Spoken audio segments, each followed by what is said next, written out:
other shows we have for you to enjoy at myclassicradio.net. The Avengers was most certainly not a household name in South Africa prior to the radio series. With no national television service until 1976, the mechanism simply was not present in the country to show television programs to mass audiences. While many other countries reveled in the filmed adventures of John Steed and company, South Africa was not equipped to join in the fun. The series took Britain by storm and made a major impression in the American markets, being that greatest of rarities, a British series given a network transmission slot. However, as a filmed series, rather than a videotaped one, The Avengers was able to gain a modicum of exposure in South Africa through film rentals. Come and listen at myclassicradio.net.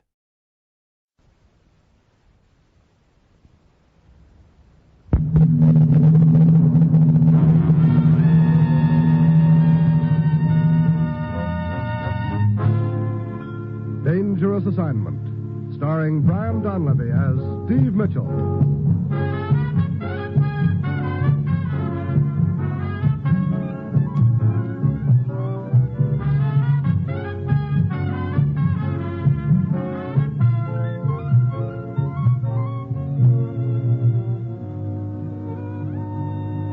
Yeah, danger is my assignment. I get sent to a lot of places I can't even pronounce. They all spell the same thing, though, trouble. But when I walk into the commissioner's office, I don't realize this assignment's going to prove that sometimes the best way to stop one fight is to start another one.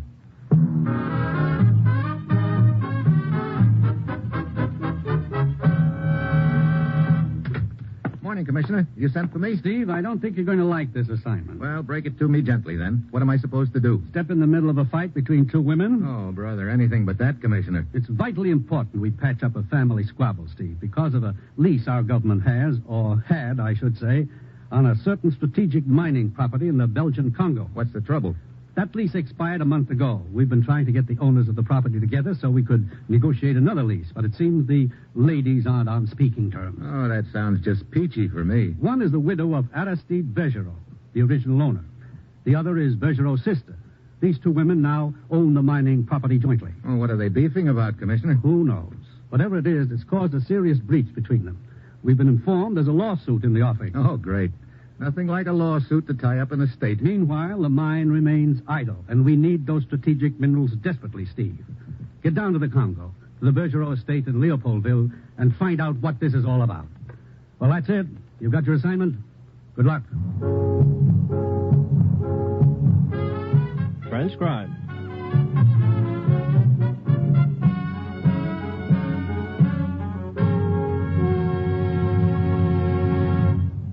The National Broadcasting Company is presenting Dangerous Assignment, starring Brian Donlevy in the role of Steve Mitchell, colorful two-fisted government agent.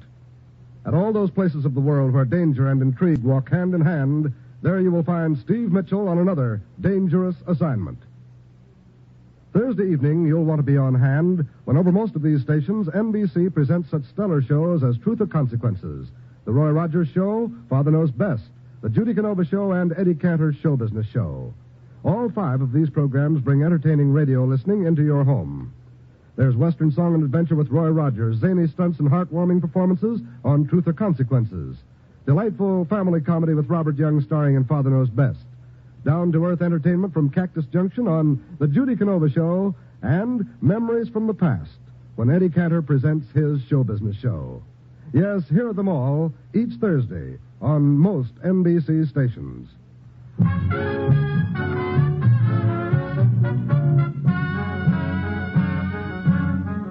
Sure, I've got my assignment. Carry an olive branch down to the Belgian Congo and see if I can patch up a quarrel that stands in the way of our renewing a lease on a vitally important hunk of mining property. It's late Friday afternoon when my plane lands, and Greg Carlson of the American Consulate in Leopoldville is there to meet me. We pile into his car and head out for the Bergerot. I'm sure glad to see you, Steve. Maybe you can get this mess straightened out. What started this feud, do you know? Yeah, a chapeau. A frilly little bonnet costing all of $10. What happened? Well, it turned out to be a favorite hat of Mademoiselle's. That's Bergerot's sister. And Toto massacred it. Toto? The French poodle. He belongs to Madame. That's Bergerot's widow. So a dog chews up a hat and away we go, huh? Well, one thing led to another in Wango. A lawsuit is in the works. Because of the hat? Oh, no. That happened a long time ago. Since then, many rumors and insinuations all spread around by both camps. You want to hear the latest word? Sure. There seems to be some question as to the widow's claim to her half of the Bergerot estate. What? Mademoiselle's friends seem to think that maybe Madame is a phony, that Aristide Bergerot never married. Do they have any proof of this? Oh, no, but here's the way the story goes. The widow claims that she and Bergerot were married in a small Belgian town during the early part of the war. He was a flyer, got himself killed in a crash shortly afterward. Oh, there must be a record of the marriage. Oh, no. The town hall and the files were destroyed in an air raid. Doesn't the widow have a marriage license? No. Great. That is, she did have one, but it's been misplaced. Interesting, huh? Very. So the battle rages. Now they're started in on Henri. And just who is Henri? He's on the widow's team. Sort of a boyfriend, I guess. She met him a couple of months ago. Nice sort of a guy, but Scuttlebutt said he's a fortune hunter, that he made a play for Mademoiselle and she turned him down. Madame caught him on the rebound. Hey, about this lawsuit, Greg, how far has that progressed? Well, it hasn't reached the courts yet, and it won't if Van Leuven has anything to say about it. He's the family lawyer. He handling the case? Like a hot potato. Poor little guy's on the spot, right in the middle of the beef. He doesn't know what to do. If he goes through with the case, Mademoiselle gets sore. If he doesn't, Madame blows her top, huh? Yeah.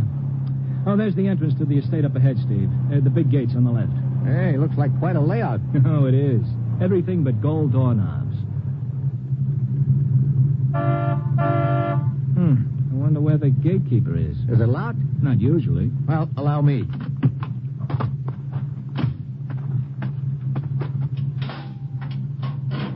Okay, Greg, come ahead. Hey, wait a minute, hold it. Car coming down from the house. Yeah, at a good clip, too. Well, looks like Henri's car, little souped-up job. Oh, brother. Well, what do you know? The widow herself. Yeah, she always drive like that? Oh, so I understand. A real fiend on the road. She'd better slow down or she isn't going to make that curve. Yeah, she's really... Hey, she isn't going to make it.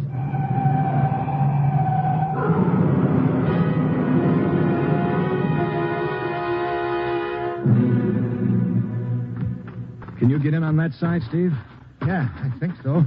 If I can force the door. There it is. You okay? Out cold.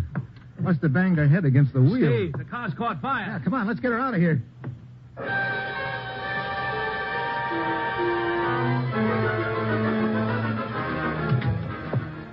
How is she, Mr. Van Leuven? Well, she's regained consciousness. Doctor says she will be all right. A few bruises, nothing more. Oh, glad to hear that. Oh, this is Steve Mitchell. Ah, Monsieur Mitchell, how do you do? Mr. Van Leuven? Most fortunate it was that you and Monsieur Carlson arrived at the scene of the accident as quickly as you did. Foolish girl. She drives like a maniac. Yeah, she really tore out of this place. Where was she going in such a hurry? Into town, I suppose. And she wasn't staying around for our meeting? Huh? No. When she learned of your coming, she made it quite clear to me that she would not discuss the lease until the matter of her right to the estate was settled.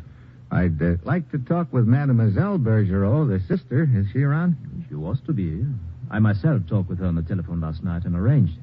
But this morning I learned that she was gone. Gone? Where?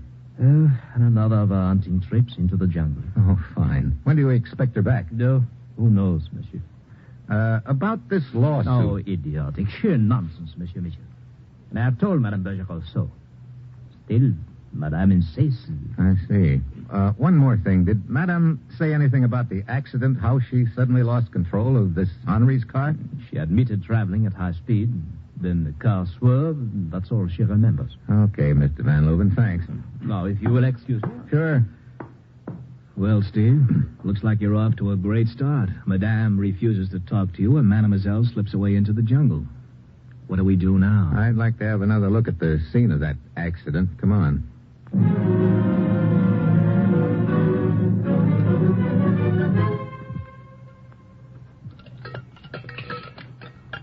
Find anything, Steve? Yeah, I think so. Come here. Here, take a look at this. Steering rod? Uh-huh. Look at this break here. A little too clean cut. Might have been worked over with a hacksaw. Yeah. Tell me, Greg, how far is the Bergerot hunting lodge from here? Oh, inland, about 80 miles. Why? I think I'll run up there and have a talk with Mademoiselle. Well, River Steam can get you to Sankaroo by morning. We can just about make it if we leave right now. It's an old paddle wheeler. Let's go.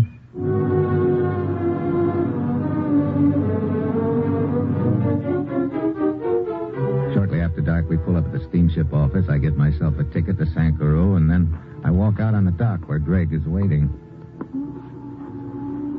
You all set, Steve? Yep. Hey, gangway's over here. You sure you don't want me to come along? Oh, you'd better stick around here in town and keep eyes on things. All right. I'll take care of... Uh-oh. Well. Monsieur Carlson, this is a surprise. Oh, hello, Henri. How are you? Oh, fine, thank you. Taking a little trip? Oh, no, I was just seeing a friend of mine off. Steve Mitchell, Henri Hubert. Enchanté, monsieur. Mr. Hubert, you going aboard, too? Oh, yes. A little pleasure trip. I like to get away like this on occasion. I find the river journey most relaxing. We better hurry aboard, Monsieur Mitchell. Right. Goodbye, Monsieur Carlson. Have a good trip. Oh, that's Henri Hubert, huh? Madame's boyfriend. Yeah. I wonder what he's up to. A pleasure trip, he said. Well, I'd better shove off. I'll see you when I get back, Greg. Yeah, and take care, Steve.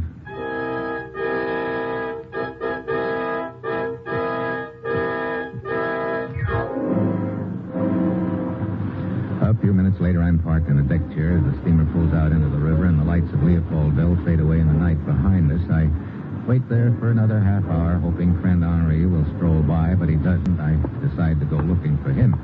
Just as I'm walking along a deserted section of the deck, somebody suddenly darts out of the shadows and throws a perfect block on me.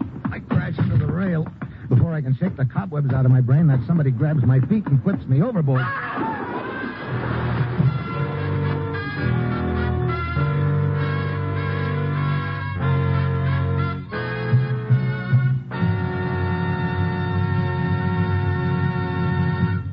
In just a moment, Brian Donlevy will continue his dangerous assignment.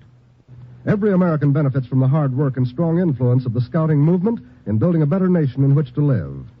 And during this anniversary week celebration, scouts throughout the nation will rededicate themselves to the Scout Oath. The purpose of this rededication is to instill in the minds and hearts of all young men a deeper sense of obligation to preserve at any cost the heritage of America.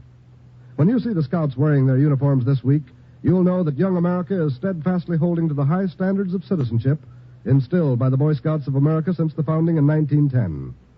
Now, if you'd like to become a unit leader in their program of character building and training for good citizenship, please contact your local Boy Scout Council office.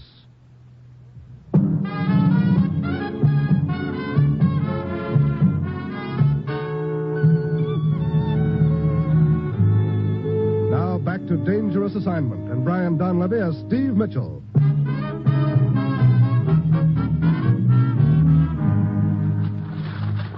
When I pop up to the surface of the water again, I see the boat sliding by me in the night. Then I realize I'm being drawn in towards one of the giant paddle wheels.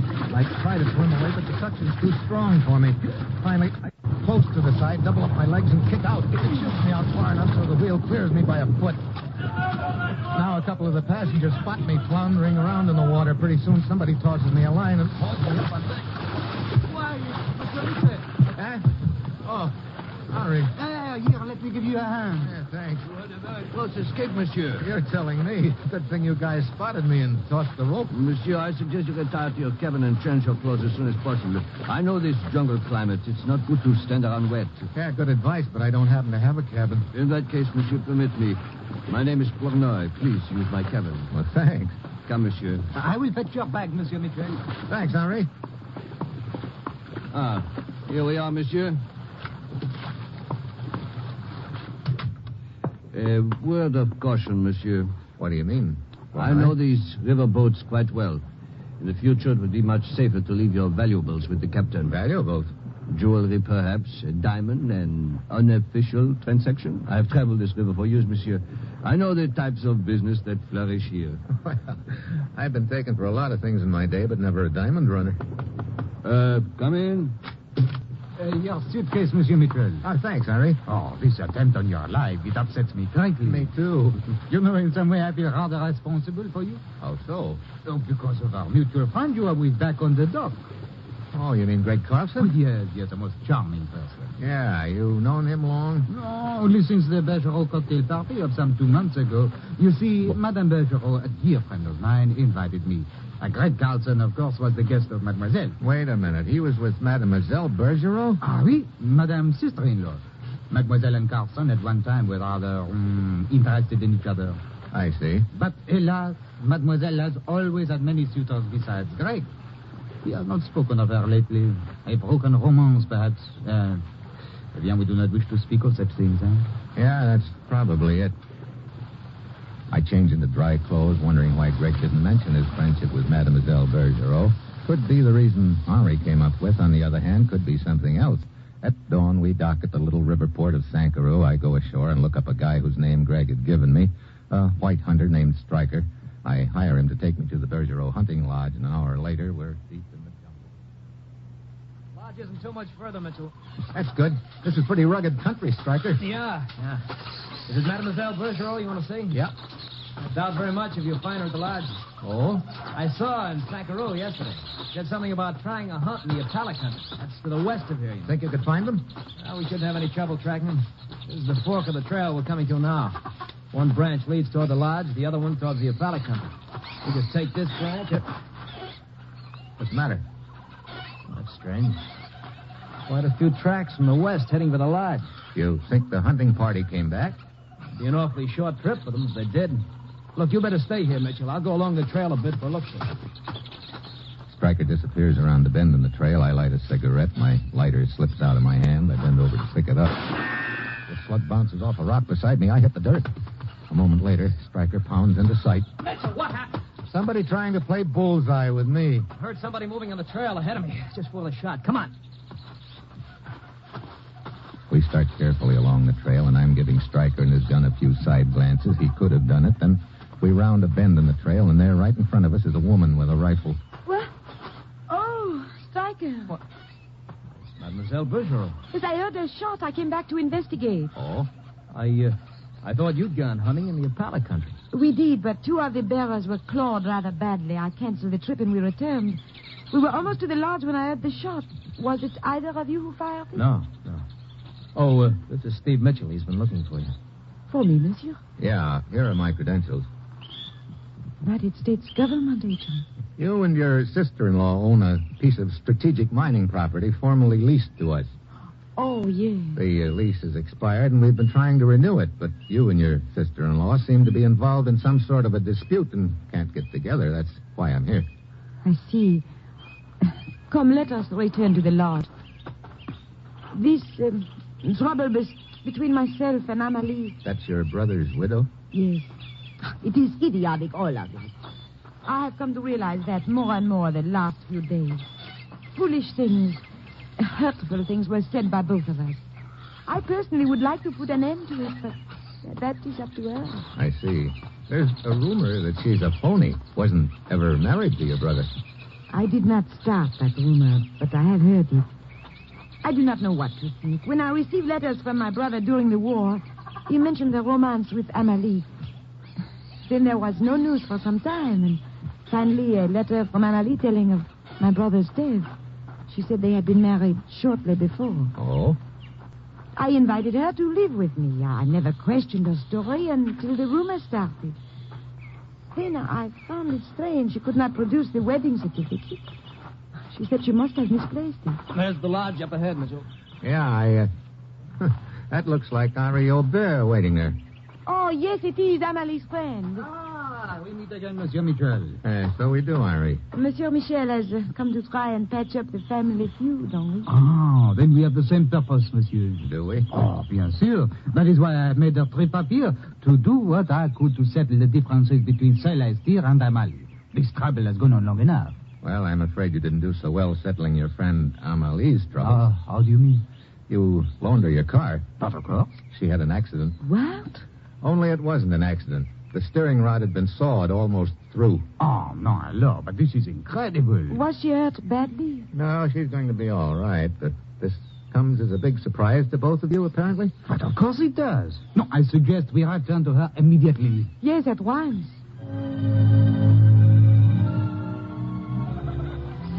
We start back along the trail to Sankaroo. Stryker leads the way. Celeste is next. Henri follows her, and I bring up in the rear. Then I hear a few faint crackles of brush behind us. Somebody's following. I let the others go on ahead without saying anything. I slip to one side and hide in the brush. After a moment, a figure with a gun slips into sight. I let him get close. Then I lunge at him and knock the gun out of his hand. Well, My friend Flournoy from the riverboat. Monsieur Mitchell. Suddenly he jerks a knife out, lunges at me, but I lock his wrist and bend it back. He twists away from me and slips and falls. Right onto his own knife. I search him, but the only item of interest is a key to a hotel room in Sackaroo. I figure Flournoy was just a hired killer. Maybe this key will tell me who hired him. I head into Sackaroo and find the hotel whose name is on the key. It's a cheap dive near the waterfront. I go upstairs, start down the dimly lit hall toward the room on the key, but I don't quite make it. Somebody steps out of the shadows behind me with a gun in my back. That's far enough, Mitchell. Ah, hello, Van Leuven. So the trusted family lawyer turns out to be the big boy of the deal. Quite right. I imagine you got quite a tidy offer to stir up trouble between the two women and try to block our lease renewal. It was made well worth my while, Mitchell. I don't get why you tried to knock off the widow. The steering rod on Henri's car. I hired Flournoy to weaken that, to kill Henri, since he was trying to bring the two women together. But he lent his car to Amelie. I see. You also hired Flournoy to knock me off. I gather he was to report here afterwards for the payoff, huh? Yes, he was to be paid off with a bullet. But apparently you have saved me the trouble. So you may have that bullet intended for him. Thanks. Into that room. Quick.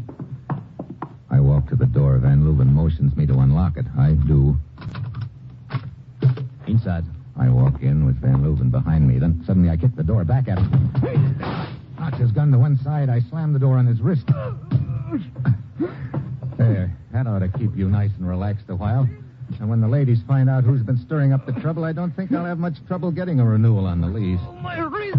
That door just slammed shut on a lot more than your wrist. What do you mean? Your future, Buster.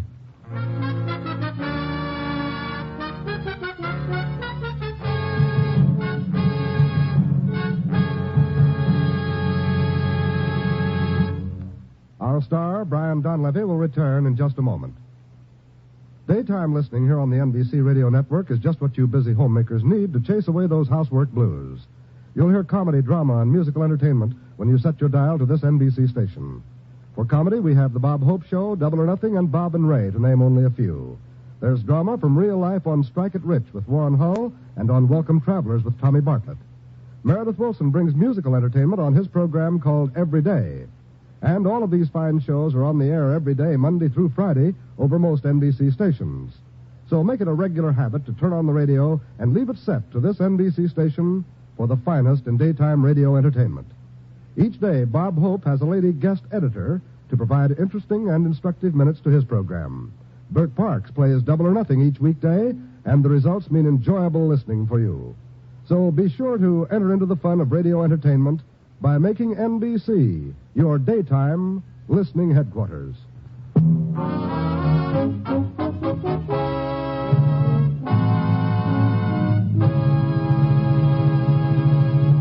Next week, Tokyo. Tea for two and a slug for me. And that will be Steve Mitchell's dangerous assignment next week.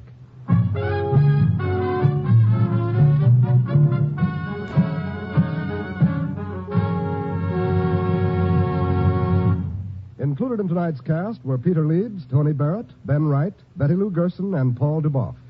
This is John Storm speaking.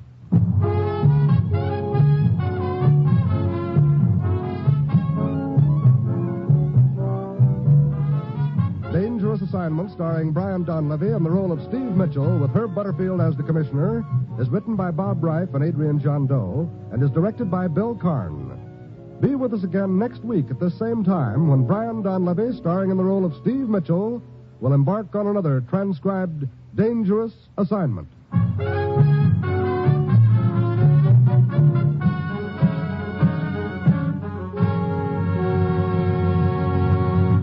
Tomorrow, hear both Truth or Consequences and Father Knows Best on NBC.